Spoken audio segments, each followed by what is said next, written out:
Закон o zoperanju nasilstva u familiji, котрий ще применює už rok i pol, omožljivel, že bi še preberali švitki miri, котрі omožljivuju policijnому službenikovi odalje z nasilnika z familiji, a tiž omožljivel i že bi še nasilnikovi sudski zabranjelo prihod ku žrtvi. Z nahodi Dnja borbi protiv nasilstva nad ženami, horodoначальник Нового Саду Miloš Vučević i ministerka pravdi Nela Kuburović naščiveli bezpečnu hižu u Novim Sadze.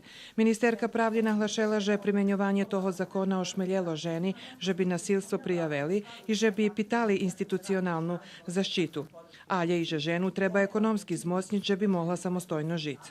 Nije sramota biti žrtva, sramota je na strani onog ko nasilje primenjuje, sramota Nie je na hańba strani bud svakog od žrtva, nas hańba na boku ko za nasilje nasilnika. zna, Hańba a ne keď dahto prijavi zna ga, za nasilstvo, a nie prijavi ho. jeste da Sušnost toho vodite zakona prave u tim, že bi svih podzvihnul nas svidomosť prijavljujemo, všetkých nás, že by sme da prijavili ljudi nasilstvo, predstavlja bo neprijavljovanje prekršaj. tiž Ono predstavlja što ćemo mi potupenie. nastaviti Ministerka pravdi Nela Kuburović naglašela, že Skupština u novembru prilapi zakon o besplatnej pravnej pomoci.